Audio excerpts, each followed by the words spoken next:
आज हम करेंगे चैप्टर नंबर 6 जो कि है व्हाट लाइफ इंश्योरेंस इन्वॉल्व्स, यानी कि लाइफ इंश्योरेंस में कौन कौन सी बातें हमें ध्यान देनी पड़ती हैं। सबसे पहले एक सिंपल सी बात करेंगे जो है असेट। अब आप असेट से क्या समझते हैं? देखिए, asset is a kind of property which yields certain value. अब असेट की बात इसलिए की जा रही है क्योंकि इससे रिलेटेड क्वेश्चन आता है। उसमें क्या होता है, 4 ऑप्शंस आपको दी होंगी जिनमें एक ऑप्शन होगी एयर। ठीक है, अब देखिए बाकी और जितनी भी चीजें हैं हमारे सराउंडिंग, सभी की कुछ ना कुछ वैल्यू रहेगी। जैसे हमारा घर है, हमारी कार है या हमारी लाइफ भी है, इन सभी की एक वैल्यू रहती है। पर एयर जो कि एक नेचुरल गिफ्ट है, इसकी कोई वैल्यू नहीं है और इसे असेट की कैटेगरी में नहीं माना जाता है। तो एयर जो है ये असेट्स की कैटेगरी में नहीं आएगा। ठीक है, अब अगर हमने लाइफ इंश्योरेंस में ह्यूमन लाइफ की वैल्यू की बात की है, तो हमें ये कैसे पता चलेगा कि किस व्यक्ति को कितनी इंश्योरेंस की आवश्यकता है? अब देखिए कि हर एक व्यक्ति की लाइफ की जो वैल्यू है वो अलग अलग रहती है। ठीक है, कैसे? क्योंकि हर एक व्यक्ति अलग अलग पैसा कमाता है, कोई ज्यादा कमाता है, कोई कम कमाता है। ठीक है, तो एक कंसेप्ट होता है जिसके अकॉर्डिंग हम ये जान सकते हैं कि किसे कितनी इंश्योरेंस की आवश्यकता है, और उस कंसेप्ट को HLV कंसेप्ट कहते हैं। This is a traditional way which determines that how much insurance is needed to an individual. यानी कि ये एक पारंपरिक वे है या एक पुराने टाइम से चलता हुआ एक वे है या तरीका है जिससे आप ये जान सकते हैं कि किसे कितनी इंश्योरेंस की आवश्यकता है, और इसे कहा जाता है HLV means human life value. अब इसका क्वेश्चन एक दो तरह से वो पूछ सकते हैं। कई बार तो वो फुल फॉर्म ही पूछ लेते हैं कि HLV की फुल फॉर्म बताइए, तो ह्यूमन लाइफ वैल्यू। कई बार वो इस तरह से क्वेश्चन पूछ लेते हैं कि कौन सा ऐसा वे है जिससे हम ये जान सकते हैं कि किसे कितनी इंश्योरेंस की जरूरत है, सो वो भी HLV हो गया, है ना। तो आपको ये क्वेश्चन को पढ़ के अच्छे से समझना है कि इसका आंसर क्या होगा। अच्छा, फिर इसी से रिलेटेड एक और क्वेश्चन आता है कि ये जो HLV का कंसेप्ट है ये किसके द्वारा दिया गया?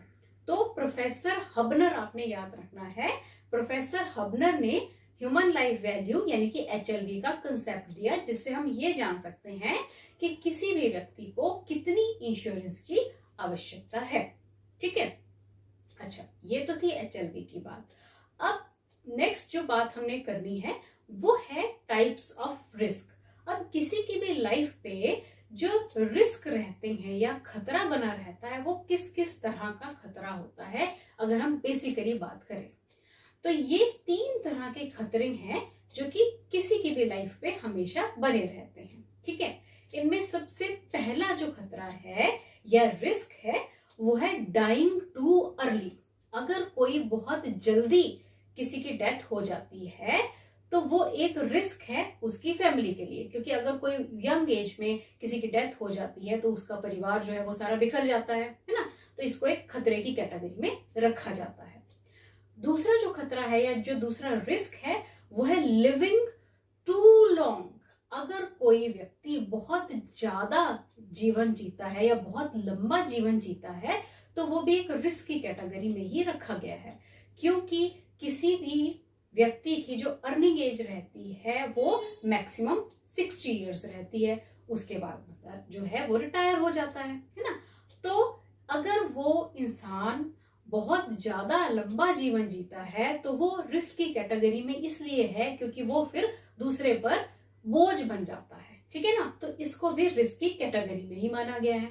और जो तीसरा रिस्क है वो है लिविंग विद द डिसेबिलिटी, यानी कि अगर कोई इंसान उसमें कोई डिसेबिलिटी है यानी कि कोई अपंगता है और उसके साथ अगर वो अपना जीवन जी रहा है तो उसे भी रिस्क की कैटेगरी में ही रखा जाता है। और इन तीनों रिस्क को लाइफ इंश्योरेंस में इंक्लूड किया जाता है, क्योंकि ये ऐसी प्रॉब्लम्स हैं जिस वक्त व्यक्ति को फाइनेंशियल हेल्प की बहुत ज्यादा जरूरत रहती है। ठीक है, अच्छा अब एक और सिंपल सी बात पे बात करते हैं। अब ये है कि अगर हम देखते हैं या लाइफ इंश्योरेंस की बात अगर हम करते हैं या जब हमने कभी लाइफ इंश्योरेंस करवाई भी होगी तो अक्सर ये देखा गया है कि जो यंग जनरेशन होती है या कोई यंग पीपल होते हैं उनका प्रीमियम, लाइफ इंश्योरेंस का जो प्रीमियम है वो कम होता है। पर अगर हम ओल्ड एज के किसी व्यक्ति की इंश्योरेंस करवाते हैं तो उसका जो प्रीमियम बनता है पॉलिसी का वो ज्यादा रहता है। इसके पीछे क्या कारण है ना? यानी कि जो जवान है अगर इंसान तो उसका जो लाइफ इंश्योरेंस का प्रीमियम है वो कम है, पर अगर कोई ज्यादा एज का है तो उसका लाइफ इंश्योरेंस का जो प्रीमियम है वो ज्यादा है। ठीक है, अब इसके पीछे जो कारण रहता है वो है mortality is related with the age, यानी कि जो मृत्यु दर है वो रिलेट करती है एज से। जैसे जैसे हम बूढ़े हो जाते हैं हम अपनी डेथ के या मृत्यु के पास पहुंचते जाते हैं, है ना?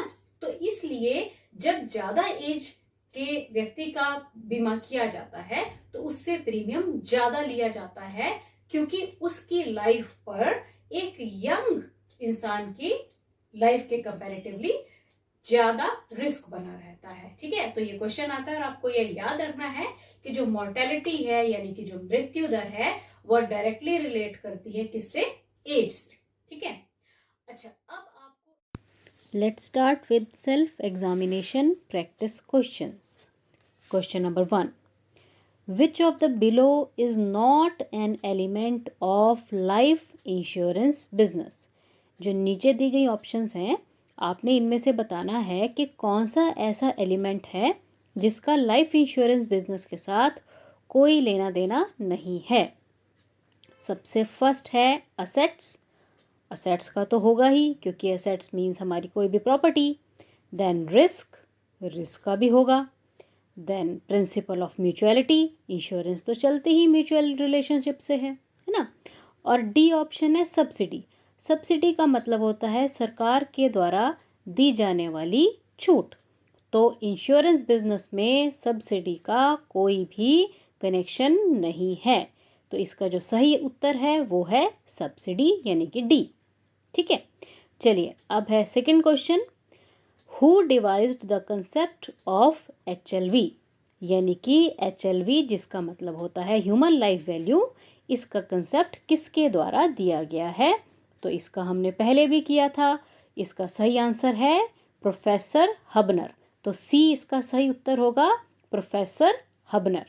ठीक है, चलिए अब अगला क्वेश्चन है, which among the following can not be termed as an asset? तो नीचे दी गई ऑप्शंस में से आपको बताना है कि किसे आप असेट की कैटेगरी में नहीं रखते हो। तो इसके ऑप्शंस में है car, human life, air, house. तो सही ऑप्शन इसका क्या होगा? एयर। देखिए सिर्फ एयर के अलावा कोई भी ऑप्शन अगर आपको आ जाता है तो वो असेट की कैटेगरी में आएगा। सिर्फ एयर जो है इसे असेट जो है वो नहीं माना जाएगा।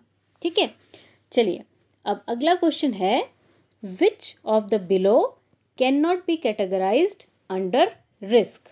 जो नीचे दी गई ऑप्शंस हैं इनमें से रिस्क किस कंडीशन को नहीं माना गया है या किसे रिस्क की कैटेगरी में नहीं रखा गया है? ठीक है, तो देखिए क्या क्या ऑप्शंस दी गई हैं।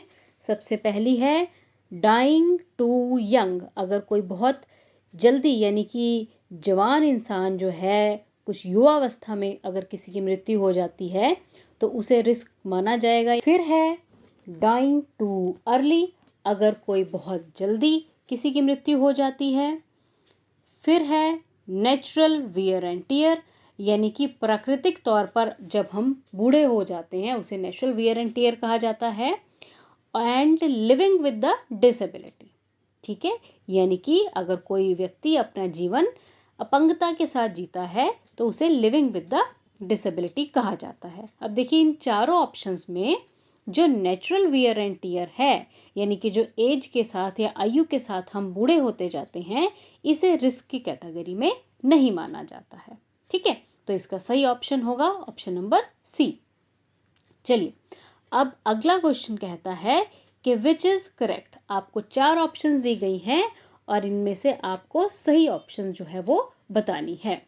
सबसे पहली option, life insurance policies are contracts of indemnity while general insurance policies are contract of assurance. अब देखिए कि यहाँ पर इस ऑप्शन में दो नए शब्द आए हैं, एक आया है इंडेमनिटी और एक आया है अश्योरेंस। तो पहले आपको इनका मतलब पता होना चाहिए। इंडेमनिटी का मतलब होता है टूट फूट से सुरक्षा और अश्योरेंस का मतलब होता है भरोसा।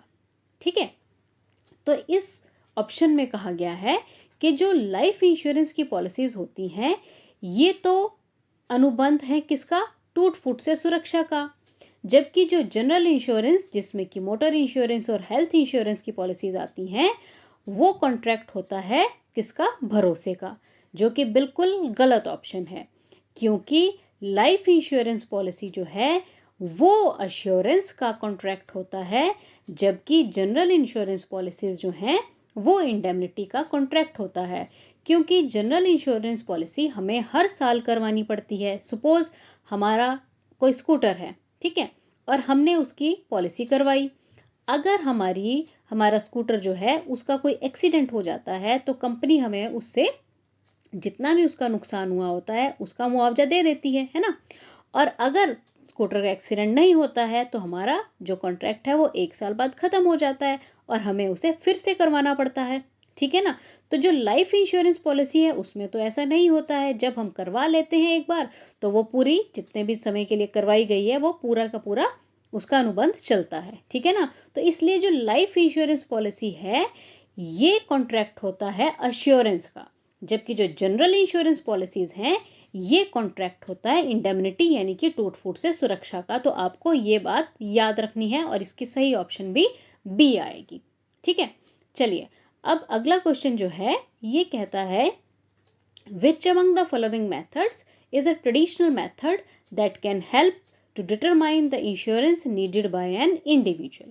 ये कहते हैं कि कौन सा ऐसा पुराना तरीका है या पारंपरिक तरीका है जिससे ये जाना जाता है कि किसी भी इंडिविजुअल को या किसी भी एक व्यक्ति को कितनी इंश्योरेंस की आवश्यकता है। जैसे कि देखिए हमने अभी डिस्कस किया कि वो कौन सा मेथड है जिससे कि हम जान सकते हैं, बिल्कुल सही, वो है HLV यानी कि ह्यूमन लाइफ वैल्यू। तो इसका सही आंसर होगा ऑप्शन नंबर सी, वो है ह्यूमन लाइफ वैल्यू, ठीक है। अब नेक्स्ट क्वेश्चन कहता है कि विच of the below is most appropriate explanation for the fact that young people are charged lesser life insurance premium as compared to old people। तो ये कहते हैं कि हमें बताइए कि ऐसा क्यों है कि जो यंग व्यक्ति होगा या जवान व्यक्ति होगा उससे लाइफ इंश्योरेंस का प्रीमियम कम लिया जाता है, जबकि जो ओल्ड हो जाता है या थोड़ा बूढ़ा हो जाता है उसका लाइफ इंश्योरेंस का प्रीमियम जो है वो बढ़ जाता है। जैसे मैंने अभी आपको बताया था कि इसका कारण क्या है कि जो मृत्यु दर है वो आयु के साथ रिलेट करती है, डायरेक्टली रिलेट करती है, यानी कि जैसे जैसे हमारी आयु बढ़ती जाती है हम मृत्यु के पास चले जाते हैं, है ना।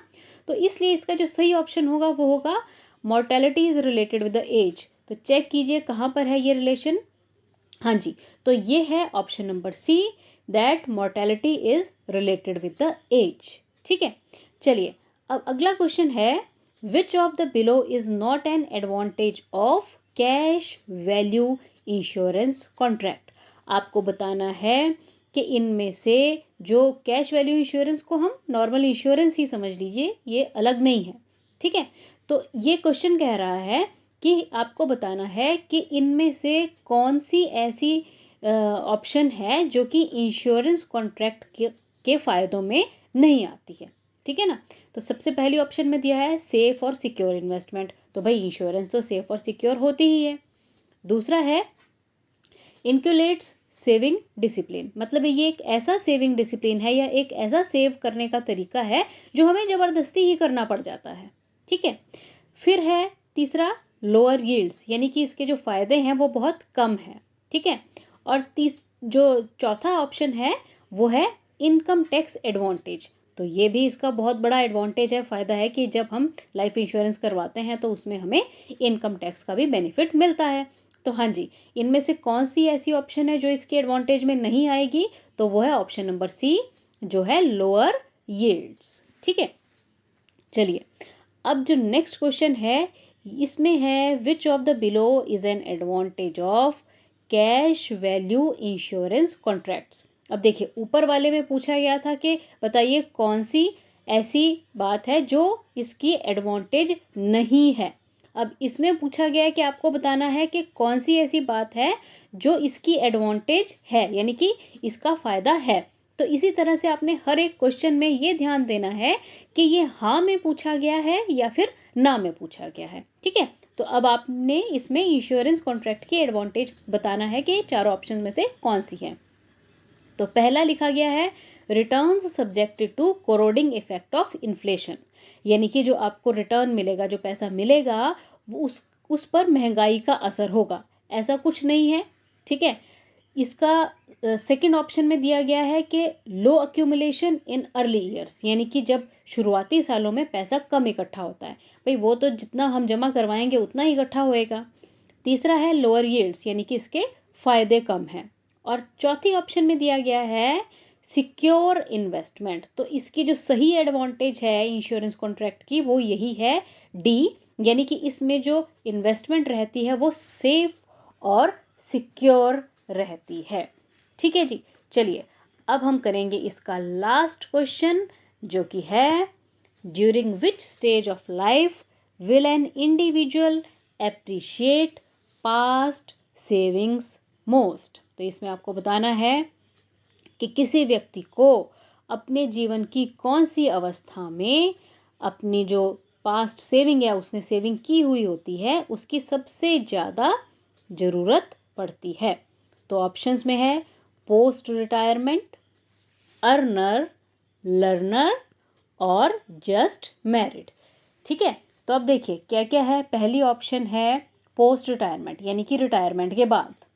दूसरी ऑप्शन में है अर्नर, अर्नर मतलब जब इंसान कमा रहा होता है, अर्न कर रहा होता है। तीसरी ऑप्शन है लर्नर, यानी कि जब वो लर्न कर रहा होता है, पढ़ाई कर रहा होता है। और चौथी ऑप्शन है जस्ट मैरिड, यानी कि एकदम शादी के बाद। ठीक है, तो अब बताइए कि कौन सी ऐसी ऑप्शन है जब हमें अपने जीवन में जो पैसा हमने बचाया हुआ होता है उसकी सबसे ज्यादा आवश्यकता होती है। तो इसका सही ऑप्शन क्या होगा? बिल्कुल सही, इसका सही ऑप्शन है ऑप्शन नंबर ए, यानी कि पोस्ट रिटायरमेंट, यानी कि रिटायरमेंट के बाद ही हमें अपने जीवन की सेविंग्स की सबसे ज्यादा आवश्यकता